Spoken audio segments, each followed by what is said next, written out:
Masa kecil Raden Mas Imam Kusupangat dilaluinya dengan penuh suka dan duka. Ia seperti halnya saudara-saudara kandungnya, diasuh oleh kedua orang tuanya, menempati rumah peninggalan kakeknya di lingkungan kabupaten. Raden Mas Imam Kusupangat belum menunjukkan kelebihan yang berarti di masa kecilnya. Di sekolahnya, ia bukan tergolong siswa yang menonjol. Salah satu nilai lebih yang dimilikinya hanya karena keberaniannya.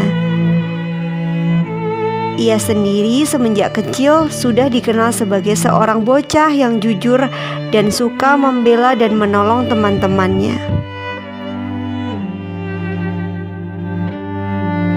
Ketika umurnya 13 tahun, ayahnya meninggal dunia.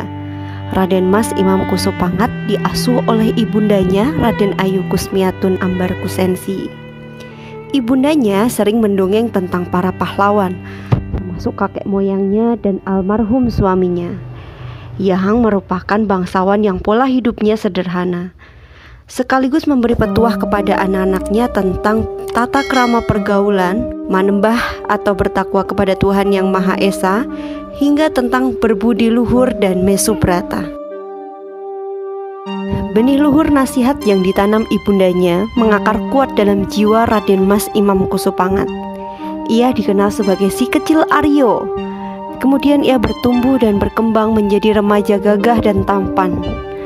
Begitu pula dengan nilai-nilai ajaran ibundanya turut berkembang dan mekar, bak terate di tengah telaga. Terlebih lagi di bawah bimbingan langsung ibundanya yang sejak muda memang telah akrab dengan lelana brata, mesu budi, dan hal-hal yang berbau metafisis. Perkembangan jiwanya menjadi cepat matang. Apalagi sejak muda Raden Mas Imam Kusupangat sudah menyukai laku tirakat seperti puasa, mutih, dan sejenisnya. Sikapnya mulai berubah. Ia pandai membawa diri, pandai menempatkan perasaan, serta menyadari keberadaannya. Gambaran dirinya sebagai Aryo kecil kian memudar. Pola pikirnya semakin luas, keingintahuannya semakin besar, hingga membakar semangatnya belajar ilmu kanuragan dan kebatinan yang menjadi ketertarikannya sejak kecil. Terdorong rasa ingin tahunya, pada usia 16 tahun saat masih belajar di SMP 2 Madiun, ia mulai belajar pencak silat di bawah Panji-Panji Persaudaraan Setiahati Terate, PSHT. Yang melatih pada saat itu adalah Mas Irsyad, murid Ki Hajar Hardjo Utomo.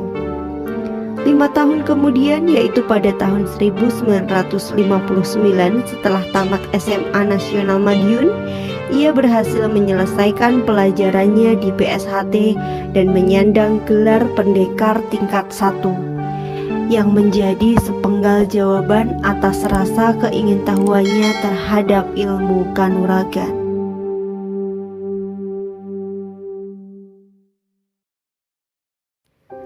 Demikian sepenggal kisah Raden Mas Imam Kusupangat, pendekar PSHT yang disegani.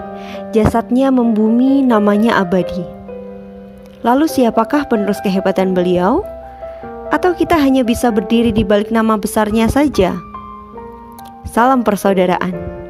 Jangan lupa like, komen, share, dan subscribe ya.